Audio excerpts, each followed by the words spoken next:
copy of this too. And it's a really fun book. I hope that people really enjoyed the interview that we did on episode 102, because I know we sure enjoyed doing it. Does Sam have a Sam at CoinShowRadio.com? Oh, yeah. Does he? He sure does. Okay. I do. This is what we're gonna do. I do. We are gonna absolutely bomb Sam's email account. Please. Let's do it. Write an email. I feel special. Sam at CoinShowRadio.com. Sam will pick a winner, however he wants, and he will give me the name, and we will hook you up with a copy of Harley J. Spiller's Keep the Change, courtesy of Princeton Architectural Press. How about this? Oh, I heard a light How about bulb. this? I've got Uh-oh. this is okay, thematic here.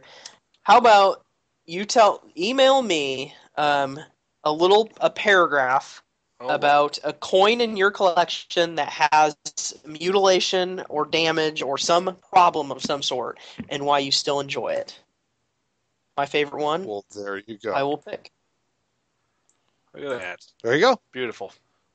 And send that on to Sam at CoinShowRadio.com, and Sam will pick a winner, and you will have a brand new copy of Keep the Change, A Collector's Tales of Lucky Pennies, Counterfeit C-Notes, and Other Curious Currency by Harley J. Spiller, our friend, a friend of the Coin Show, courtesy of Princeton Architectural Press. Here we go. This is Harley Spiller, and you're listening to The Coin Show. Okay, Matt, so let's see. Last week you told us about... what did you tell us about last episode? It was the 1793 Liberty Cap. Yeah, the 1793 Lib Cap. That's right. I could barely forget about that coin. I had to. It's a coin that I had to pry out of Sam's hands a couple times because. Now, see, on that, I really can't blame him. Yeah. I mean, that's an awesome coin. It's actually not an attractive looking coin at all, but it's just the provenance of it, you know. Yeah. It's actually a very ugly coin, but still cool. It is what it is. You know, it's like a chain cent in like Fair 2. It's still a chain cent. Yeah. Well, this episode, I'm going to talk about a coin for the very first time that we actually didn't buy. Every coin that we've talked about, I believe, to this episode have been coins that have walked in the store and that we have successfully purchased. Now, wait a minute. This was a cool thing. It walked into the store, came into the store, but I don't own it. I didn't buy it. Wow. Yeah. And Sam, I think, was pretty fond of it as well. What it was we had a customer come in with an 1806 $5 gold piece in approximately extra fine. And it was just in one of those old capital squares, that are about 2 by 2. And he wanted to, it was part of an estate, and he wanted to send it off and get it certified. So we're doing that for him. And then obviously when it comes back, we always ask the customer when it comes back, is this for sale? Is this something that we can make you an offer on? And it hadn't come back yet, so obviously we haven't got to that point yet. But I thought it was a really cool coin. It was super original. I asked Sam when it was, when we were sitting there looking at it, I said, how many of these have you ever looked at? And he said, none. So, yeah, that was cool. It's not every day in the store something like that walks in. It's always kind of a moment when it does, because, Matt, you might be in the back and you're immediately out on the showroom floor, and it's just we kind of all huddle around and we're all being nosy because just you don't get to look at that stuff very often. It's always exciting when it comes in. Yeah, and most people don't know, but if you come into the coin shop, you probably won't see me first thing, even though I know everything that's going on. I'm kind of like the Wizard of Oz. I hide behind a wall that has a bunch of holes in it, like a corrugated board wall, and I can hear everything that's going on, and I have a camera, and I can see everything that's going on. But I don't necessarily come up and deal with every transaction. That's why I have guys like Sam and Evan. And occasionally throughout the day, they'll call me up and say, "Hey, Matt, come look at this. Come look at this." So they're kind of like my call screeners. But yeah, I mean, and so it's always interesting when I hear, "Hey, Matt, you might want to come look at this." So that was one of those moments. And I'm sorry, go ahead. I don't remember. There's two varieties of that 1806. Yes, there's a which one was it? blunt 6 and a pointed 6, and this particular one is the pointed 6. Okay. So, but it's on its way to NGC right now, and should be hopefully by the next episode we'll know what it graded and if we were able to purchase it or not. So, yeah, that's a coin too that you definitely want to get certified. I mean, just some words of wisdom for our listeners. If you have really early stuff like that, I think when you kind of get this, like I said last time, this with the gold coins, this kind of gets into the other universe, the really rare stuff. I think even in a details holder, you still gotta do it. Well, yeah, because you gotta make sure it's good, it's genuine. Exactly. Lots of counterfeits and monkeyed with stuff, and I actually think this coin grades problem free, and hopefully for the customer, hopefully it grades an extra fine. I mean, I don't mind paying people good money for coins, and I really hope that it grades what it should, so that I can, pay him a lot of money for his coin that he inherited. So. Yeah. Now, this coin comes from the most interesting period of the United States Mint, when things were made more personally. They were made on screw presses, and have a tendency to have adjustment marks on the planchet, have not necessarily perfect planchets. Did you notice any quality issues from that standpoint? That was the coolest part about this coin, is it was actually made very well. There were no adjustment marks that I noticed, and the planchet was clean. So it was actually a choice example for that period of American coinage. That's kind of why I liked it. So, and it is your expectation that the heir of this coin is going to want to part with it? That was kind of the intention behind having it graded?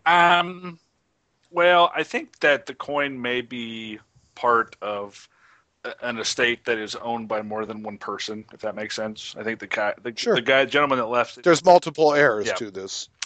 These are his kids that we're dealing with. So hopefully, I mean, I would, if they kept it, I would not be upset, because it's a really freaking cool coin, and I can understand why they would want to keep it. But for my side of it, I would like to buy it because I think it's an awesome coin, and I'm very fond of awesome coins. So, where do you think, among the extent examples of it, do you think this one's going to rank? I mean, it's probably, being that I think it should grade an extra fine, which hopefully it does. I mean, in general, there's not very many coins at all left. I think PCGS estimates maybe 200 in all grades. Yep. So that's correct.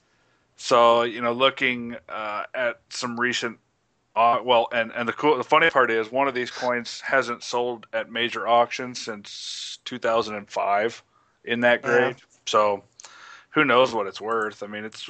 And at the time in 2005, what did it sell for? The last one sold brought $3,300 or $3,400. I'm sorry, but I would bet that these days that coin is probably worth twice that much. If not it's probably more. due for a good bump. Yeah. There was an XF45 in 2013 that brought 7.6 thousand, so it's probably somewhere between those two. Yeah, like I said, I thought you were going to say million for a second. 7.6 thousand. 7.6 thousand. Yeah, that pause was not well played. No, that point was not well placed. So. Yeah. True enough. But anyways, yeah, that was a really cool coin that walked in, and unfortunately I don't own it. Sometimes it just boils down that way, where we get to see a lot of really cool stuff, but we don't get to buy it. So at least I get to look at it and fondle it and drool on it and have fun. I think this guy appreciated it, though, which was cool, because this, was an inheritance, and he seemed to. A lot of times, the thing. I wouldn't be mad if he kept it, because I know that he's going to appreciate it.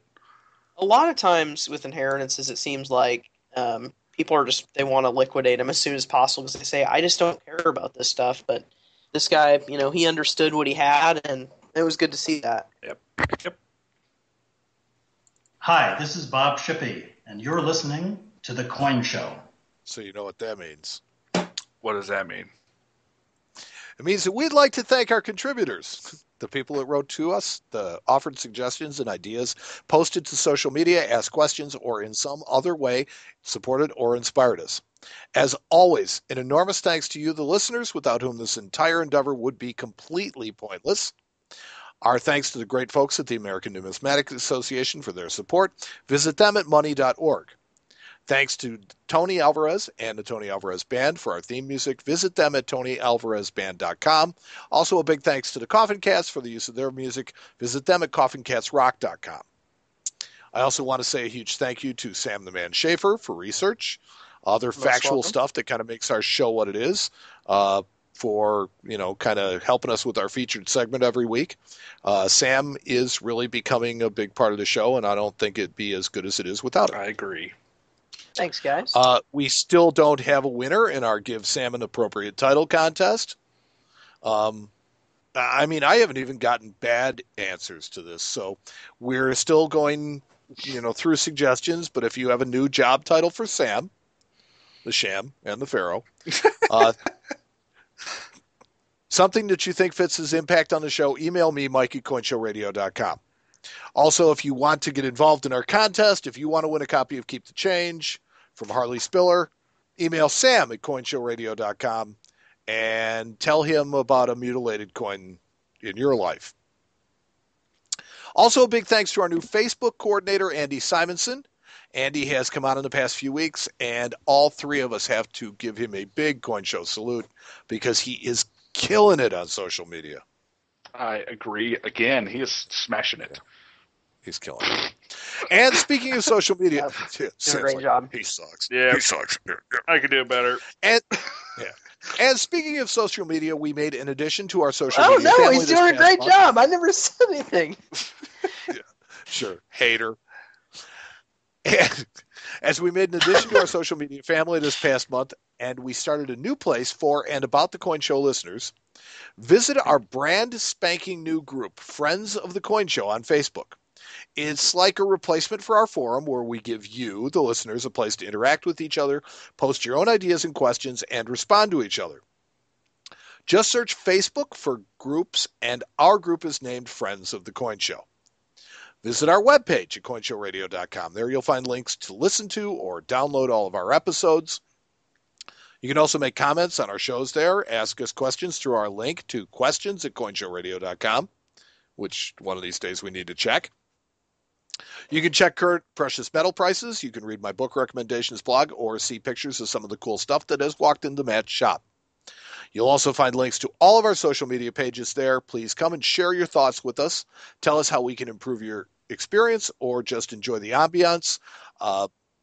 Sam, you like to post things to to Pinterest? Or is it Instagram? Instagram. I haven't in a while. I need to You know what? start There doing is it some again. cool ass stuff there, though. People actually every day are still checking it out. I'm going to start doing more because it's a great way to show what comes in the shop every day. And we see a lot of cool stuff that we can't mention because it's just there's too much of it. So Too much. I don't know, cool Matt. stuff. You and I need to get on each other. I know we need to just we need to hammer it down. Whichever you like. Batten down the hatches. Whichever you like to do, share our site and our podcast with your friends. It makes you look cooler, smarter, and way more in the know than everybody else. And we all need to do that. So for the Coin Show, I'm Mike. And I'm Matt. And we'll talk to you next time on the Coin Show.